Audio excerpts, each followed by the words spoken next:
Accueille tout de suite donc François Bataille de d'M-Files pour continuer le débat sur l'IA. Alors là, l'IA générative qui est plutôt l'IA générative au service de la gestion de l'information. C'est ça, Bonjour François? Eric. Bonjour, bonjour. Et donc, donc Muntaha d'Island a bien planté le décor sur la manière dont il fallait envisager l'IA voilà. Et là, on va aller peut-être plus en détail, plus en profondeur au sujet de l'IA générative. Mais d'abord, peut-être une présentation. Je te laisse te présenter et puis je vais aussi partager. Partager le petit support. C'est ça, exactement. Alors, je pense Absolument. qu'on peut faire défiler tout, hein, chacun. Donc, voilà. Je peux te laisser Alors, gérer aussi, à moins que ok. tu veuille que je Alors, le fasse. je te demanderai peut-être de le faire parce que j'avoue Ok. que ah non, c'est bon, c'est bon. Je voyais pas le support, c'est bon. Donc tout d'abord, merci beaucoup Eric de l'invitation. Merci à toutes et à tous d'être présents aujourd'hui. Donc moi, je m'appelle François Bataille. Je suis responsable commercial chez M-Files en France.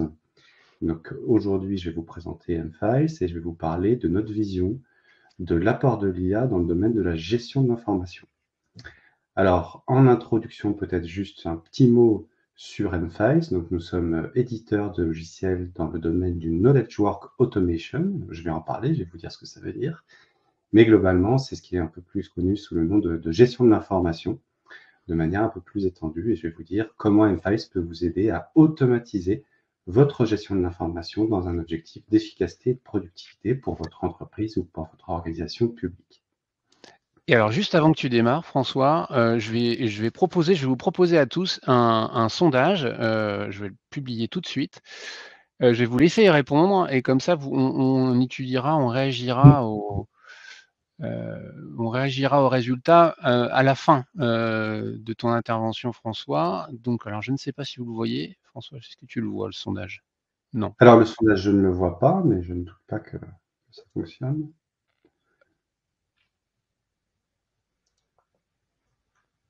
Alors normalement, voilà, il apparaît à l'écran. Bah, écoute, voilà, je te laisse poursuivre, je le laisse afficher. Ouais, Je te- ok. Voilà. Alors, on va y aller. Donc, on va démarrer par une petite définition de ce qu'est un knowledge worker. Là, je vous parle de knowledge work automation. C'est pas forcément quelque chose qu'on connaît tous. Donc, ce qu'on appelle en fait des knowledge workers, ce sont l'ensemble des collaborateurs de l'entreprise dont la valeur ajoutée réside dans leur bagage informationnel et leur capacité de raisonnement critique. Donc, qu'est-ce que ça veut dire? Ça veut dire tous les collaborateurs de l'entreprise qui ont des connaissances, une expertise métier et qui sont capables d'utiliser ces informations métiers, cette expertise métier pour le bénéfice de l'entreprise ou de l'organisation publique. Donc, ça peut être par exemple des consultants, des chefs de projet, des ingénieurs, ou alors, si on parle de fonctions métiers, des avocats, des assistants, des responsables marketing, ce qu'on veut. Donc, tous ces gens-là qui ont une connaissance métier qui va pouvoir avoir de la valeur ajoutée pour l'entreprise dans laquelle elle travaille. Et puis, ce qu'on appelle le knowledge work, ce sont toutes les tâches qui peuvent être utilisées, qui sont affectées à des knowledge workers. On va passer au slide suivant. Voilà, parfait. Alors là, on a un monde qui est un petit peu choquant. C'est vrai que quand on parle de knowledge worker, si jamais on avait la solution pour que le travail des collaborateurs soit le plus efficace possible, ça se saurait. Mais c'est pas si simple que ça.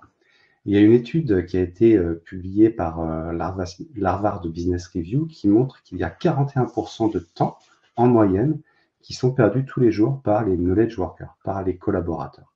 Donc ça représente plus de 3 heures perdues, c'est-à-dire 3 heures perdues, bah, ça correspond aux tâches qui n'ont pas de valeur ajoutée pour rechercher de l'information, rechercher des documents, travailler sur des tâches répétitives.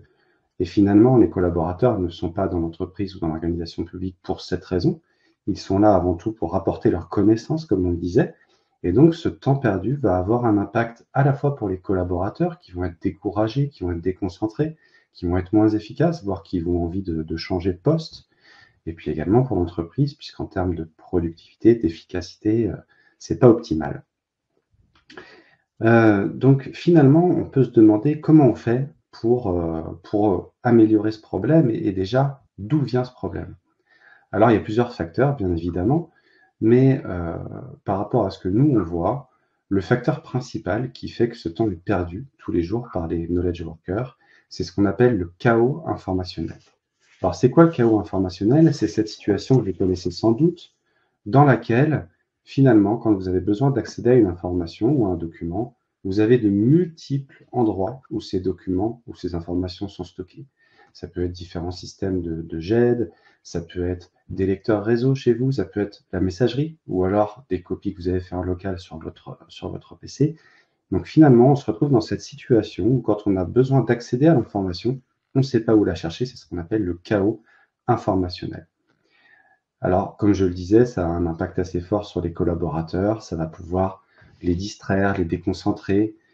Alors qu'à l'inverse, si on est capable de réduire au maximum ces tâches répétitives et sans valeur ajoutée, les collaborateurs, les knowledge workers vont pouvoir se concentrer sur leur travail, donc être vraiment efficaces pour l'entreprise et puis être épanouis dans leur travail. Donc ça, on peut l'illustrer dans de nombreux cas, mais par exemple, on imagine qu'une entreprise qui n'aurait pas mis en place d'automatisation de la gestion de l'information, eh bien, quand elle va devoir créer ou gérer des documents, le collaborateur va devoir choisir le nom du document, choisir l'emplacement, choisir la solution de jet dans laquelle il doit travailler. Toutes ces tâches sont manuelles, sont répétitives, et la solution que nous, on essaye de mettre en avant pour résoudre ce problème, c'est ce qu'on appelle le KWA, ou une solution de Knowledge Work Automation. On va en discuter maintenant. Alors, effectivement, on peut se demander, dans tout ça, quel est le rôle de l'IA? Là, je parle d'automatisation de la gestion de l'information. Évidemment, on parle de l'IA, c'est le thème du jour, et les outils d'IA, il y en a beaucoup.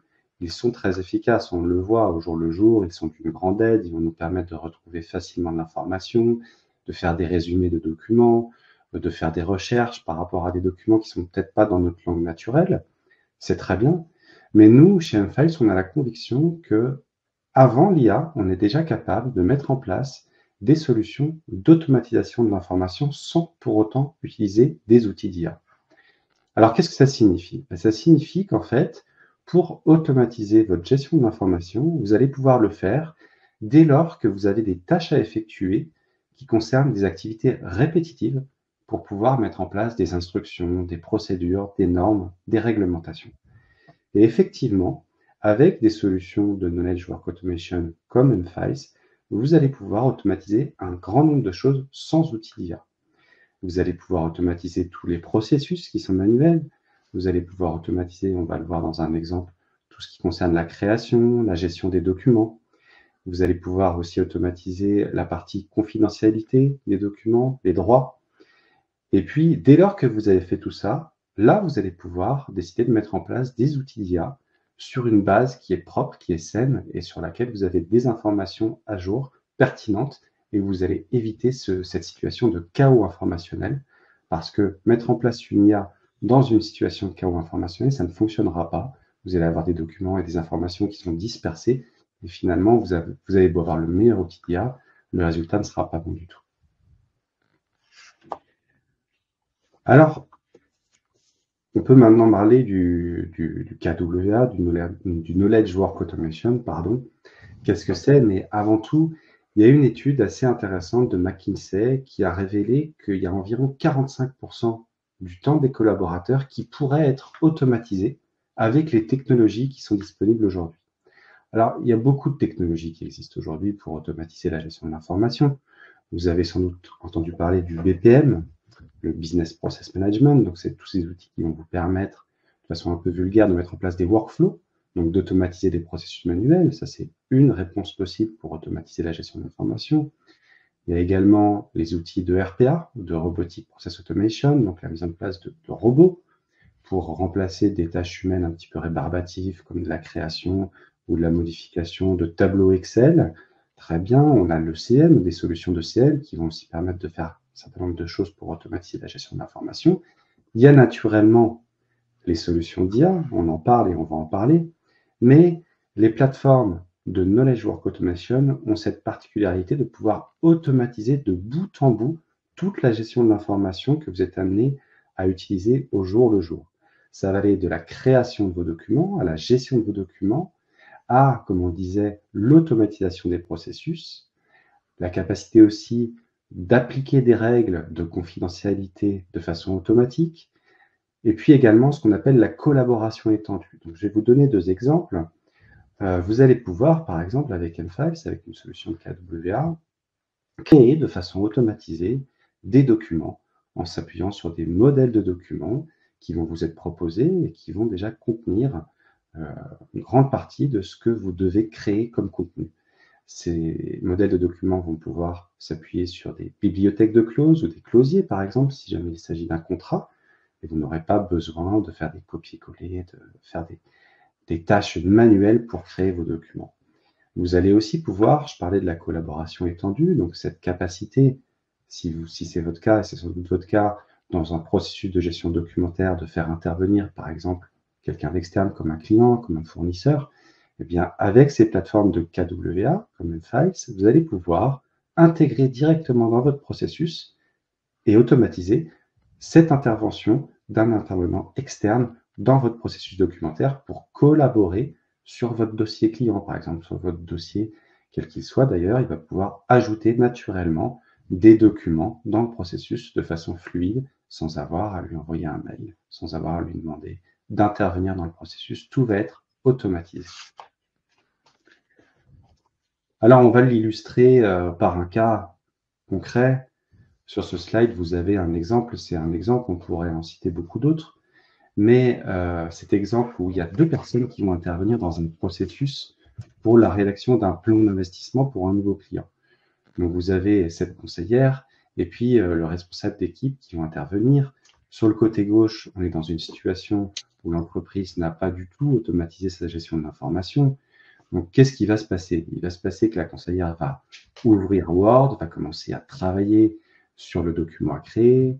Elle va devoir rechercher des informations à droite, à gauche pour pouvoir compléter son document. Elle va devoir vérifier la complétude de son document. Et puis, tout ça va être manuel. Une fois qu'elle a terminé tout ce travail manuel, elle va enregistrer le document. Elle va devoir choisir où elle l'enregistre. Est-ce que c'est en SharePoint, dans Teams, en local, dans un système de GED? Elle va devoir trouver le bon dossier, le bon sous-dossier, peut-être gérer les droits associés à ce document qu'elle vient de créer. Et puis, une fois que tout ce travail un peu lourd, un peu très manuel, a été réalisé, elle va peut-être devoir aussi mettre à jour son outil de gestion de la relation client. Et puis enfin, elle va pouvoir prévenir le responsable ou la responsable en lui disant « c'est bon, j'ai fait mon travail, est-ce que tu peux vérifier que tout est conforme pour toi ?» Le chef d'équipe ou la chef d'équipe va intervenir, va devoir à son tour ouvrir le document, le réviser, le modifier, peut-être aller chercher des informations à droite à gauche, puis enfin sauvegarder ce document en vérifiant à nouveau le nom du document sauvegardé. Est-ce qu'il faut faire une extension particulière? Où est-ce que je le stocke? Donc tout ça est très très long et tout ça n'est pas du tout automatisé pour finalement pouvoir transmettre le document au client. Donc on se rend bien compte que le processus est long, il est décourageant pour tout le monde, mais sur le côté droit, vous avez cette situation dans laquelle on a réussi à automatiser un grand nombre de tâches et où là, de façon beaucoup plus naturelle, beaucoup plus fluide, la conseillère va pouvoir, dans M-Files, lancer M-Files, appuyer sur le bouton « Créer un document ». Dès lors, on va s'appuyer sur un modèle de document prédéfini. L'ensemble des informations du client va être directement intégré dans le document et la conseillère n'aura qu'à vérifier le contenu du document pour pouvoir l'enregistrer. Et là, automatiquement, le responsable d'équipe va être informé, notifié qu'il a une tâche de révision du document à réaliser. Il va pouvoir de son côté ouvrir le document, le vérifier, le valider et là, automatiquement, à nouveau, on va avoir une notification du client comme quoi le document est disponible et qu'il peut y accéder. Donc, on voit qu'on est passé d'une situation où il y avait 15 ou 16 étapes, dont la majorité sont manuelles, à un processus où il y a 4 ou 5 étapes et de nombreuses étapes qui sont automatisées. Donc, ça change vraiment beaucoup les choses pour les collaborateurs au quotidien. Mais alors, je te coupe, François, ce remplissage automatique à partir des infos avec les informations du client, comment ça se configure? Comment ça se paramètre? Ça vient comment? De manière Alors, en concrète, fait, en fait, je m'interroge. On va à la fois profiter de modèles de documents qui vont être définis une bonne fois pour toutes, où on va être capable de dire ce contrat, par exemple, est composé de 7, 8, 10 chapitres, et automatiquement, les paragraphes et le contenu des chapitres vont pouvoir être récupérés et pré-remplis en fonction des métadonnées sur le document, voire d'informations qui sont comprises dans d'autres applications métiers avec lesquelles M-Files va pouvoir s'interfacer. D'accord. Ok, Voilà. pardon. Il n'y a pas de problème. Alors, si tu peux, on va passer à la partie d'après. Donc, maintenant, on a parlé de l'automatisation, de la gestion de l'information, on va parler un petit peu de l'intelligence artificielle, mais avant tout, notre conviction, c'est que pour pouvoir vraiment tirer parti, profiter des outils d'IA, il y a 3 fondamentaux à respecter. Le premier fondamental, c'est la partie connectivité aux données, c'est-à-dire être capable de rendre accessibles les données, les documents, les informations sur lesquelles l'IA va travailler. C'est un premier fondamental. Le deuxième fondamental, ça va être la partie confidentialité des données. C'est très bien de donner accès aux données, mais encore faut-il respecter toutes les règles de confidentialité. On ne peut pas permettre à l'IA d'avoir accès à toutes les données et de les rendre accessibles à tous les utilisateurs. Donc il faut avoir un système à la base qui va permettre de gérer intelligemment et de façon fiable et sécurisée l'accès à ces données. Et puis enfin, le troisième fondamental, c'est la partie conservation des données. Il faut savoir que quand vous utilisez un outil d'IA, la qualité et la quantité des données et des informations sur lesquelles l'IA va travailler va avoir un impact sur le coût et sur les performances. Donc il faut être capable, en amont, de faire le tri entre les données et les informations pertinentes, qui ont une vraie valeur ajoutée, et celles qui sont un peu plus obsolètes, un peu moins intéressantes pour l'IA. Et c'est justement en faisant ce travail préalable d'automatisation de la gestion de l'information que ces 3 fondamentaux vont être respectés, vont être mis en place. Et c'est à partir de ce moment-là que vous allez être capable d'utiliser des outils d'IA de façon la plus efficace possible sur des données, encore une fois, propres et sur une base saine. Alors, chez M-Files, on a un outil d'intelligence artificielle générative qui s'appelle Aino, qui est une solution d'IA intégrée directement à l'outil et qui va vous permettre finalement d'avoir une nouvelle dimension dans l'accès à l'information. Bien évidemment, comme les autres outils de gestion de l'information, on va proposer des fonctionnalités de recherche par mots-clés sur le contenu, sur les métadonnées, mais la solution Aino va vous permettre de poser des questions en langage naturel sans avoir à se poser la question de quel est le document dans lequel se trouve la réponse. Où est ce document? Où est-ce qu'il est classé? Donc, de manière naturelle, vous avez l'assistant Aino qui va vous répondre en analysant l'ensemble des documents du coffre sur lequel vous travaillez. Et ça va vous permettre d'avoir un accès vraiment très rapide à l'information que vous recherchez. On peut se poser la question de la différence entre un Aino et puis les autres outils d'IA comme ChatGPT ou autres. La grosse différence, elle va résider sur le contenu analysé par Aino. Avec Aino, vous allez travailler sur les documents stockés dans M-Files. C'est uniquement sur les documents stockés dans M-Files. À l'inverse de certains outils d'IA qui vont faire des recherches beaucoup plus générales sur Internet. Et donc, vous avez une garantie de la qualité des informations retournées. Dès lors que les documents que vous avez stockés dans M-Files sont de qualité, ce qui est la moindre des choses, vous avez la garantie qu'Aino va vous donner des réponses pertinentes par rapport aux questions que vous posez.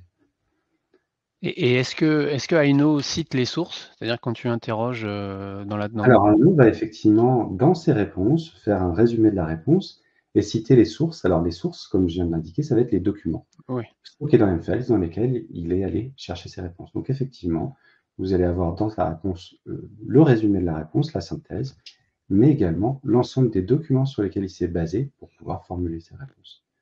Donc, ça signifie, si on parle de cas d'usage assez classiques, avec Aino, vous allez pouvoir, par exemple, lui demander de faire un résumé d'un document. On imagine ce cas qui est là, ça arrive, où vous avez une réunion qui arrive, vous n'avez pas eu le temps de lire le dernier compte-rendu de la réunion précédente, vous allez pouvoir lui demander de résumer en 50 mots, en 100 mots, en 200 mots, le compte-rendu de la réunion précédente. Ou bien, vous pouvez avoir, imaginons, un rapport d'études qui fait 50, 60, 80 pages, vous n'avez pas le temps de le lire intégralement, vous allez pouvoir demander à Aino de faire un résumé ou alors de sortir des chiffres clés de ce rapport d'études. Donc on peut imaginer, en fonction des cas, de nombreux cas d'utilisation de la solution Aino. Alors, On va passer Je passe au suivant, au pardon. slide suivant. Alors, on a parlé de l'automatisation de la gestion de l'information. Et puis, on voit que les entreprises ont quand même pour objectif d'essayer de gagner en efficacité, en productivité. Aussi, comme je disais, ça a un impact direct sur les knowledge workers, sur les collaborateurs. Mais en fait, c'est assez compliqué, on se rend compte pour les entreprises de savoir par où commencer.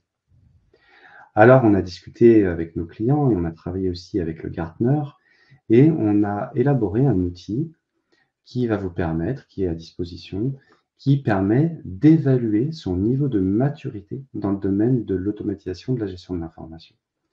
Donc, c'est un outil qui se base sur un modèle CMM, donc un modèle de maturité des capacités, qui est un modèle assez connu, mais encore une fois appliqué à l'automatisation de la gestion de l'information et qui va essayer d'analyser les différents thèmes que vous voyez à l'écran, la stratégie de l'information d'entreprise, la partie gouvernance, ressources, les technologies, l'infrastructure utilisée, le niveau d'automatisation et puis les fonctionnalités pour les utilisateurs finaux. Donc sur ces 5 thèmes, cet outil va vous poser un certain nombre de questions sous la base de QCM. Et à l'issue de ce travail d'évaluation, vous allez pouvoir bénéficier d'un rapport d'étude, un rapport d'analyse, qui va vous donner des préconisations, qui peut constituer une feuille de route pour savoir par quel bout prendre cette question et comment faire pour pouvoir passer au niveau supérieur de maturité dans ce domaine de l'automatisation de la gestion de l'information. Donc c'est un outil qui est disponible. Vous pouvez, n'hésitez pas à l'utiliser, je pense qu'on vous enverra les liens. Comme je vous le disais, il vous permettra gratuitement de bénéficier d'un rapport d'analyse de votre niveau de maturité. Et puis, nous sommes également là pour pouvoir en discuter avec vous et discuter des prochaines étapes pour pouvoir avancer dans ce domaine.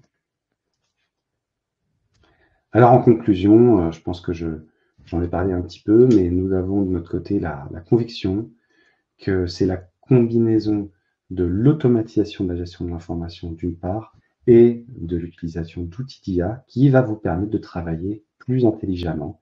Et c'est ce qui va permettre d'une part à vos collaborateurs de se sentir mieux au travail, d'être plus productifs, et également pour l'entreprise d'être plus efficace dans son travail de tous les jours.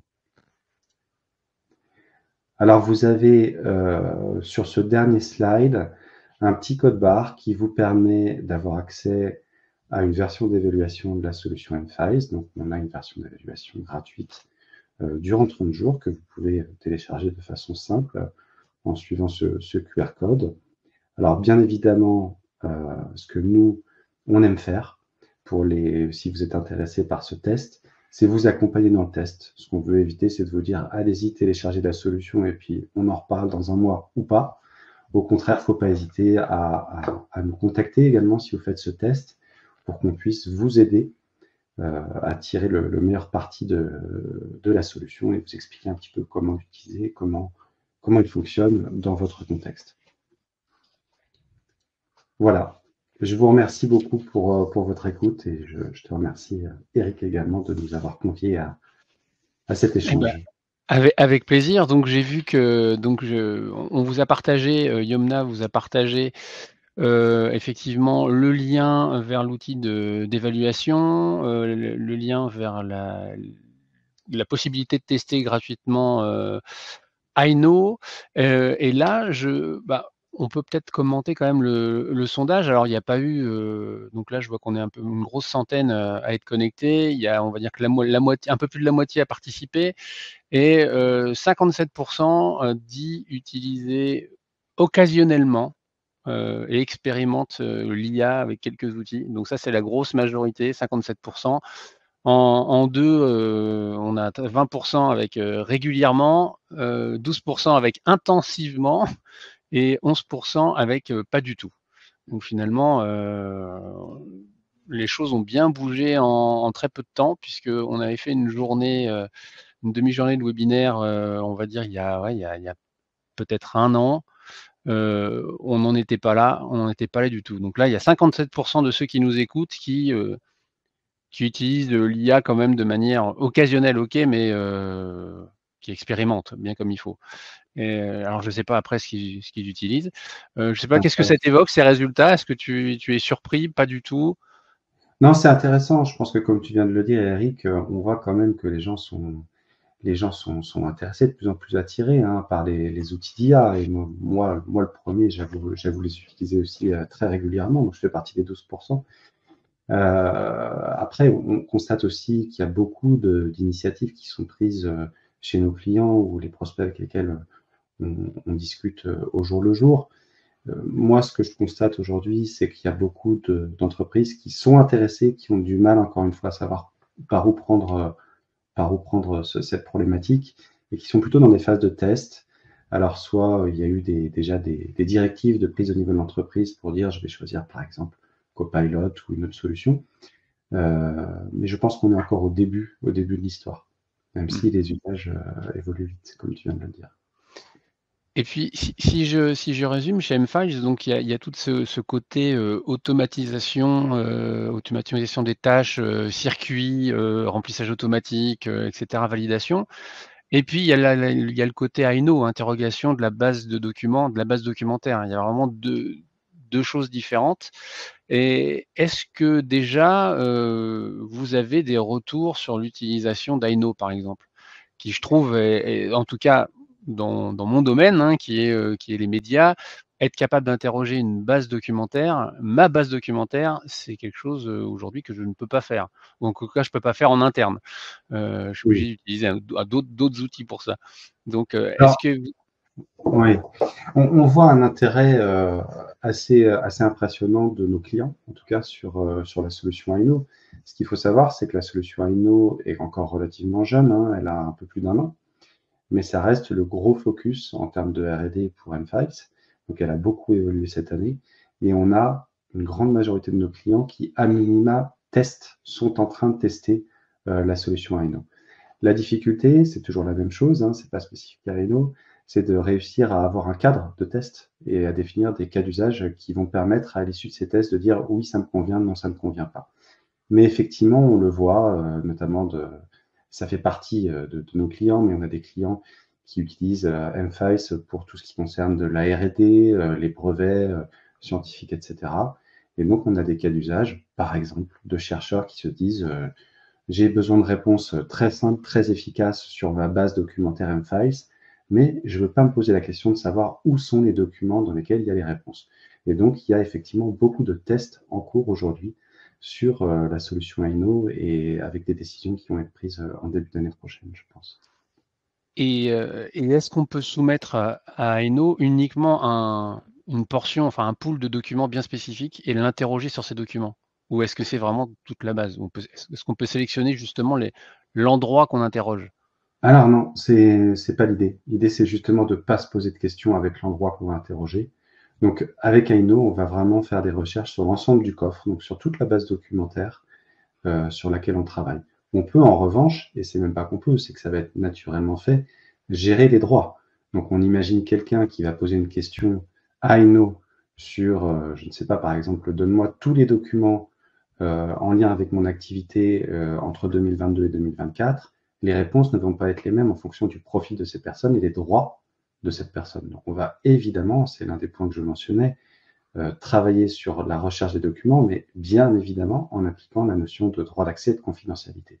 Mais par défaut, le principe et la nature même d'Aino, c'est de ne pas se poser de questions sur où est-ce que je recherche. On va rechercher sur l'ensemble des documents, tout en respectant, encore une fois, les droits d'accès en fonction du profil de l'utilisateur.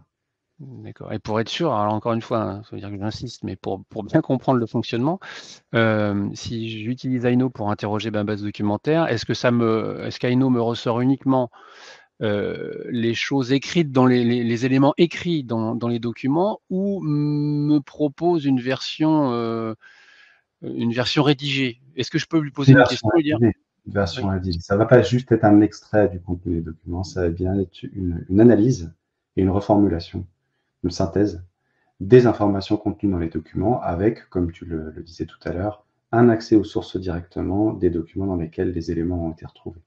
d'accord. Oui, donc là, on avait une question sur la taille de la base documentaire susceptible d'être interrogée par Aino, c'est pas limité. Là, on peut interroger toute une base, peu importe son volume.